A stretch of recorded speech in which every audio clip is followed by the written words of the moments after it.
Thank you very much, sir, for joining us here on this summit and on this platform. It's indeed a great pleasure and, of course, an incredible privilege to be hosting you here, given the kind of changes that you've made to India's digital ecosystem. You've been a core part of Prime Minister's tech team. You're a tech investor. You're a tech geek, as you've mentioned, on your Instagram platform as well.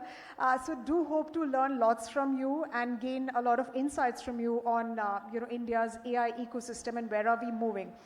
Now, so we are talking, let me take you back a little bit in 2023, which is when ChatGPT just came into the picture. There was a disruption that happened, and after that, we've seen a lot of disruptions happen around. These have not been incremental, but rather explosive. You just came back from the France AI Summit as well. You've been visiting a lot of countries, meeting policymakers.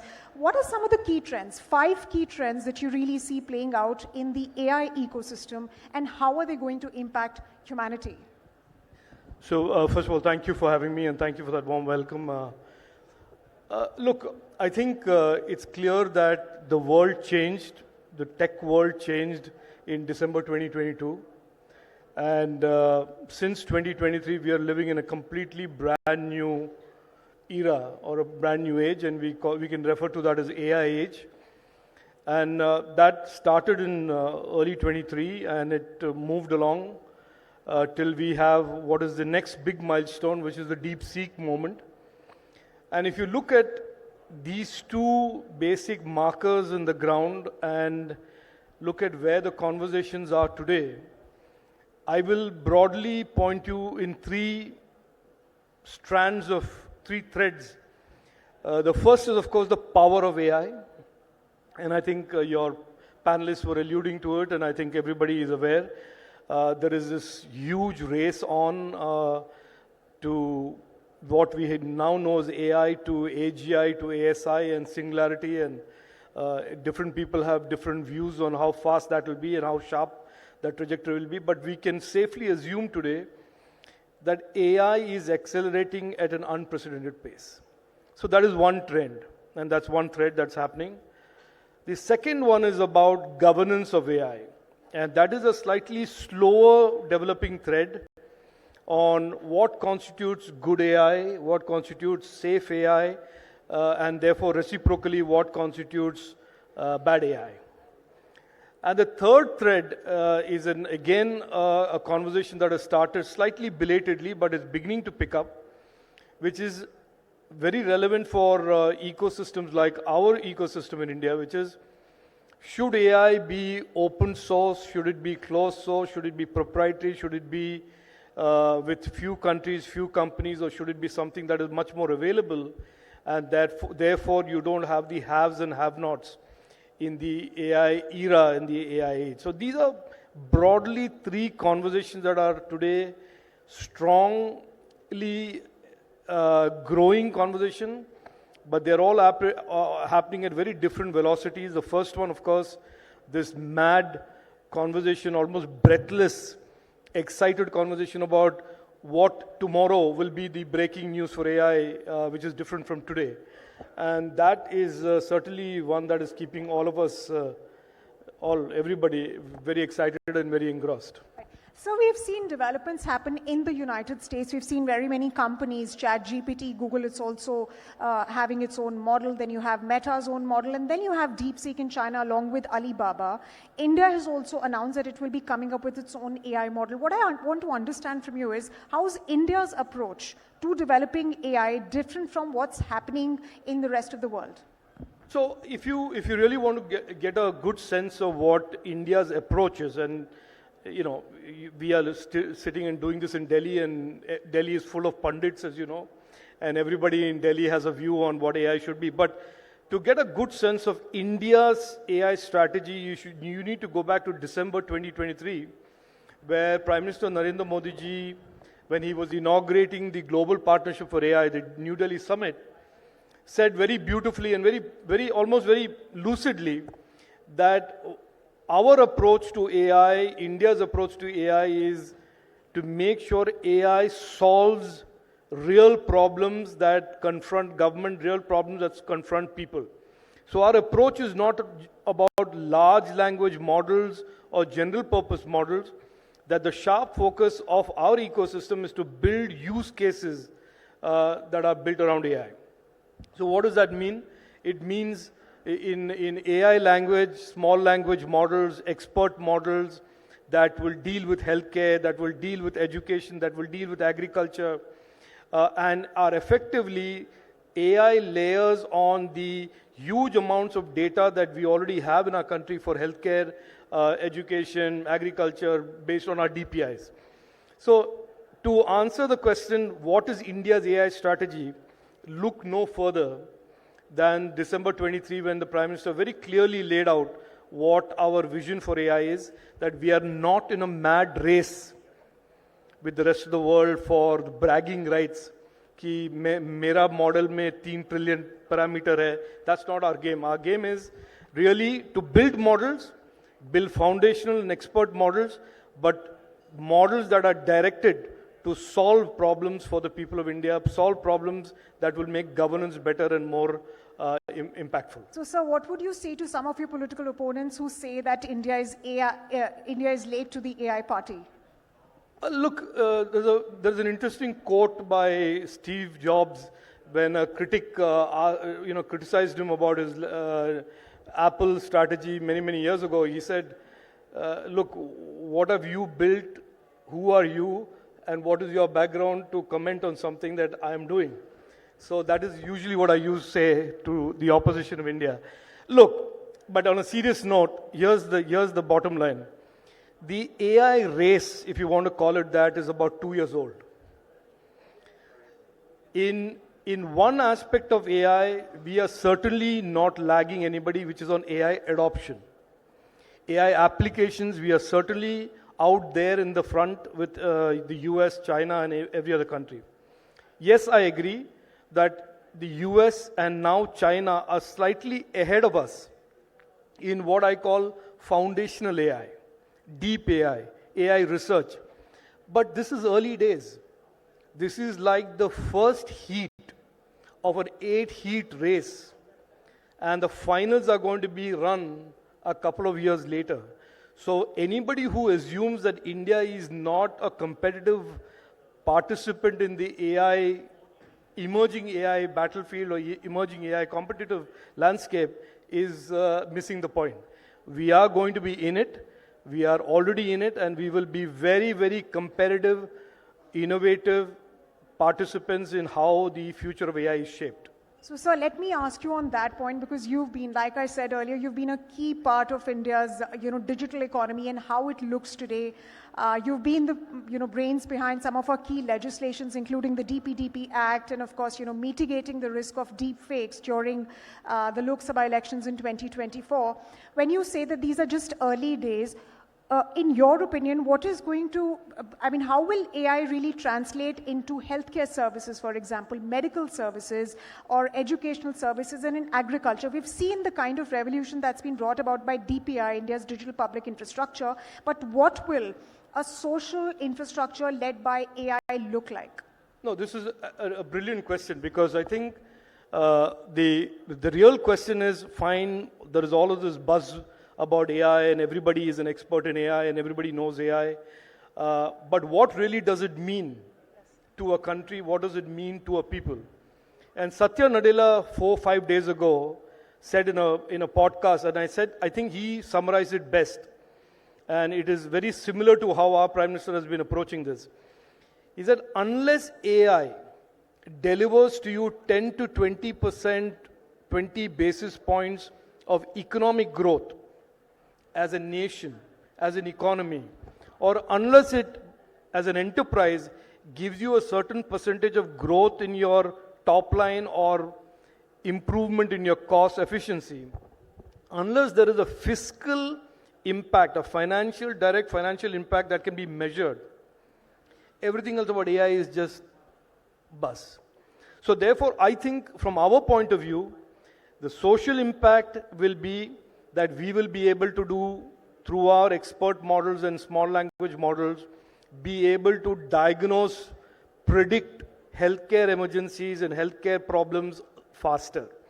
We will be able to do this without the one-shoe-fits-all model where the Northeast, the people are different from the North, are different from the South, are different from the West. Nutrition, agriculture, farmers' incomes, farmers' economic models can be predicted by looking at creating a model that can predict rainfall, can predict weather patterns, cropping patterns. And so many such applications that lend themselves much more powerfully to AI and AI models, we can develop use cases for. And the combined impact of all this will be that it impacts our GDP, it impacts individual disposable income and prosperity, and as a collective, impact the economy of India. So unless we look at AI like that, the conversation around AI tends to get into what's the latest bells and whistles around AI, and which is an interesting conversation to have, and every geek and every AI practitioner will certainly do it. But from a public policy point of view, that it will create deep, irreversible changes in the way people's problems are solved, and how that contributes in turn to economic growth, more income, and more efficiency in individual lives, and collectively in the economy of the country, is really what the heart and soul of AI is. So you'd know, when you say that, you'd know better than many of us who are sitting here. Will there be a day when we'll be able to export India's AI to the rest of the world, as we are doing in the space of electronics, for instance, which has now become one of the foremost areas of export? Again, excellent question. And I think, I hate to say that I'm predicting, or I don't want to pretend to be an astrologer or a crystal ball gazer. But if you look at what President Trump is doing and Elon Musk is doing in the US, if you look at what DeepSeek and the Chinese are doing, we are essentially preparing for a world where the battleground is going to be about data, it is going to be about models, who has superior AI capability, what kind of applications do I have on what type of models. So therefore, AI is certainly going to become a determiner of the competitiveness of countries' economies. And we must consider it that way. And if we consider it that way, we must assume that that is true. We must also be very focused on building our own capabilities. Yesterday, there was an article by the CEO of Grok on in the Economic Times that said that, India should restrict itself to fine-tuning models. Now, I don't know in what context the gentleman said that, but that is like telling India to take a decision that, look, in this rich landscape of AI, we must say 80% of things we will take off the table, and we will only focus on fiddling with somebody else's open source model. So, look, early days, it is clear that there are many debates about whether there should be open source models in AI. I was in the France AI Summit, and there was a very large number of academic professors who said open source AI models should not be permitted because bad people will get access to AI. And then the corollary of that is, of course, then that means only a few countries and few companies will have AI. Is that what we want? So certainly, our Prime Minister has been repeatedly saying that technology cannot create haves and have-nots. And India has been long since advocating that even the global south, the smaller countries, must have access to the best technology. So to answer your question in a long-winded manner, yes, I think India must build our own capability, whether that is models, whether that is data sets, or whether that is all of the above, and make that technology and those models available to those countries that lack it. And which is what we are batting for, which is open-sourced models. Absolutely. And the Prime Minister at the AI Action Summit in France also stated that AI should be for good and should be for all, and that's the key. Absolutely. That's the key to developing all our digital public infrastructure. But sir, when we talk about bad actors, of course, there is the talk about regulation. And that's what the Bletchley Convention also spoke about and was discussed also at the France AI Action Summit, the need for a global regulation for AI. However, all of these countries that met there, including the ones who were not there, have their own AI regulations in place. How will this global AI regulation really work? Because you have competing interests at play here. You have one camp, which is the United United States, you have another camp in China, and you rightly stated that there's going to be geopolitics around AI as well. So how can a global regulation function, and who will create that No, regulation? I don't know the answer to that. I think if anybody knew the answer to that, they would be implementing it. Like I said in the beginning, one of the threads of conversations around AI that is very slow to take off is this conversation about governance of AI. The first thread, which is about AI will become this, and we need to develop bigger and better AI, that is taken off, and many people are talking about it. But the fundamental thread about how do you govern AI against misuse? How do you govern? What are the guardrails to prevent AI from being misused by bad actors or good actors who want to misuse it anyway? That is an issue on which I think we are going to have more trouble or a lot more choppy waters and challenges in the coming days and years, because the American establishment now, after President Trump comes in, I understand, believes that they will not be subject to any global regulation. And if that is the case, and they say we will only subscribe to US law, and if the US First Amendment allows me to do whatever I want, and right to free speech is a sacrosanct right, so what happens to India's Article 19 restrictions? What happens to other countries which have different laws in terms of harm and user harm and criminality? So these are, I think, very, very interesting times where this issue about global governance, global guardrails around AI to make it safe, to make it trusted, to prevent harm, to prevent criminality, will have to evolve. And I'm hoping by the time India hosts the AI summit that the Prime Minister has announced, that some of these issues would have been debated and discussed more deeper, and that we would be in a position to talk about it in a global forum. Absolutely, sir. And, when we talk about regulation, I have to ask you this because, your team was sending back then in 2023 December and, 2024, several advisories to social media companies because of the deep fake issue around general elections. Do you think that we need a separate law for dealing with the misuse of AI? Because you have stated earlier that we have the IT Act. There are some sections within that. Will that be enough? Now you have DP Act as well, or do we need a separate regulation around AI? Oh, so again, look, I'm sorry to keep saying good question, but this is Not complaining. another excellent question. Look, I think it's, even if you're not a legal expert or an expert on policy, the fact that the IT Act, which is the act that regulates tech in India, is 25 years old, that in itself should give us some reason to say, look, that needs to be replaced by something that is more modern and contemporary. So I am of the view that the IT Act needs to be replaced. This is a debate and discussion that has happened within the government when I was in government. And I hope the current government takes that issue forward and looks at an alternate, either an omnibus law or a series of laws that deal with separate issues that today we are facing with safety and harm, about online misinformation. Are these going to be separate laws? Are they going to be one omnibus law? These are issues that we can discuss in terms of the architecture of the law. But if you ask me today, candidly, I would say candidly, I think we need a new law. We need to replace the IT Act with a new law, because the IT Act doesn't even mention internet, and it certainly doesn't mention the AI. So if you have an act that does not understand what these two big phenomena that are driving our lives and driving our digital economy is, then we certainly need a law that is much more contemporary. And including a regulator, a separate regulator for this Look, technology? I have a view on regulators generally, because I was an entrepreneur first and I have a general allergy towards regulators. I don't think it's about regulators creating one more layer of babugiri on top of an entrepreneur. I think young entrepreneurs in India, once the law is clear, is very precise, and lays out certain principles and guardrails, we should not require another regulator or another layer of oversight. The law should be enough, and there is a court system and there is a appeal system. That should be enough, is my personal view.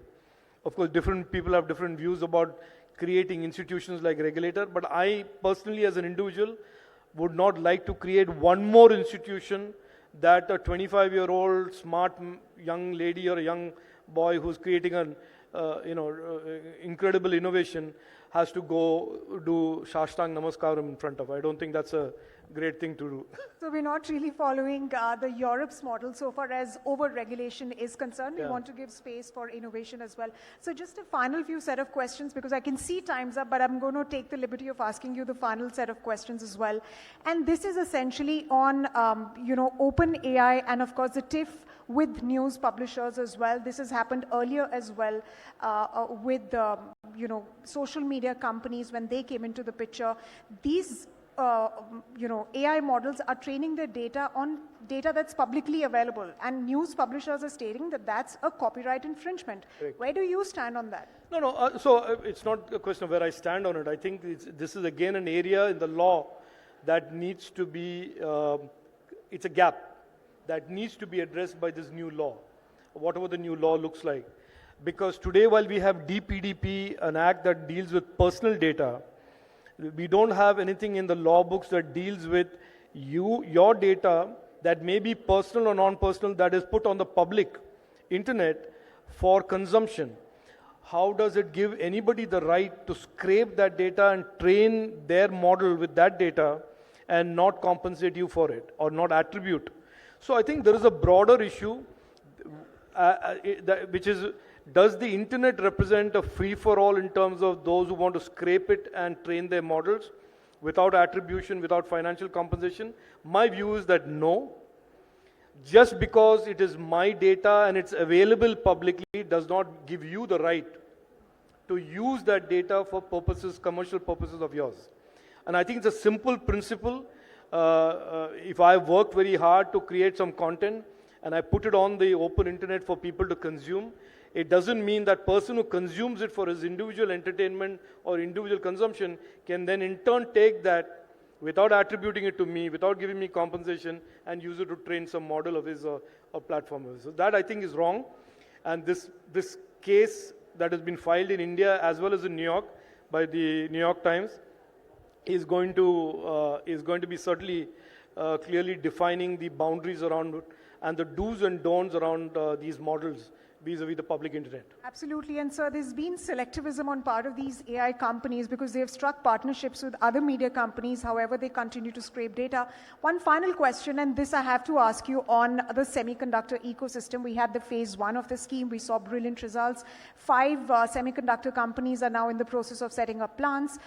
What should phase 2 of the scheme really look like? Because, you have stated several times that Intel at one point in the late 90s wanted to come to India. However, due to political unwillingness and a whole host of reasons, they could not. Now, if India is capitalizing on this opportunity, what does it really need to, in policy terms, do to fast track this? No, look, you asked me a question about what the opposition says about the AI. Exactly. Yeah, and I want to bring that back up here. When the Prime Minister of India in December 2022 launched the semiconductor policy, I was minister, and I remember a whole bunch of people, so-called intellectuals, including in media, who said, no, India can never do it. Nobody will ever come to India. We don't have the talent. We don't have the capability. Do you know what you're attempting? All of that. And today, 2.5, 3 years later, we've gone from having a zero presence in the semiconductor global value chains to having a flag planted that is slowly and steadily increasing. The same will happen in AI. In terms of how the semiconductor ecosystem will grow, I can assure you that while manufacturing and packaging capacity will go, what you are not seeing today is the slow but very, very solid rise of design, fabless companies, new chips being designed in India by young groups of people that are absolutely confident, and the research around the next type of transistor and the research that is going around the next generation of processes or semiconductor manufacturing. So stay tuned. This is probably, I've had the privilege of being associated with 2 of the most exciting areas in the digital ecosystem, semiconductors and AI, and I think they are going to define in large part what India's ecosystem is going to look like in the next 4 to 5 years. Right, so let's do a quick rapid fire before we wrap this session. AI in politics, good or bad? Look, when AI So is... it's a rapid fire. Okay. Natural stupidity or artificial intelligence, I prefer artificial intelligence. All right. How much do you use AI apps on a scale of 10 in your I day? use 9 out of 10, all the time. And your favorite I ones? actually do it for even writing letters. Okay. Will AI be able to predict election outcomes? Yes. And if you could have a conversation with AI, with any AI tool, what would you ask it right now? I would ask it to predict what the outcome of Donald Trump's presidency would be. Well, that's something that we are all watching with bated breath, given the tariff threat that really looms around on a whole host of countries. So Elon Musk is so closely aligned with the US government. Is that going to be the new normal? I think every government should allow those who are interested in public service, whether they're entrepreneurs or not, to be associated with it. I see nothing wrong with it. But there is a clash of interest. No, there's no clash. I mean, you can argue that I came from an entrepreneurial background just because I'm in public life is a clash of interest. It's not. It's a clash of interest if you allow it to be so. But if governments allow conflict of interest to be highlighted and ring-fenced, these are smart, talented people who should be used by governments all around the world. I would love to have Elon Musk if I was president or prime minister in my team. Right, so and your AI-related prediction for 2030? 2030? Oh, I can't think that far ahead. 2027? 2027, I think, will be a year when the current general AI model landscape would have transformed into many, many expert models. Healthcare models, agriculture models, weather prediction models. So I think there will be a lot many more expert models very closely mimicking human reasoning by 27. All right, and we can't really wait for that future to unfold. And on that note, thank you very much, sir, for your insights and perspectives. Thank you very much for having me. Thank you. It's always fabulous learning from you and having you, and chatting with you always. Thank you very much. Excellent. Thank you so much.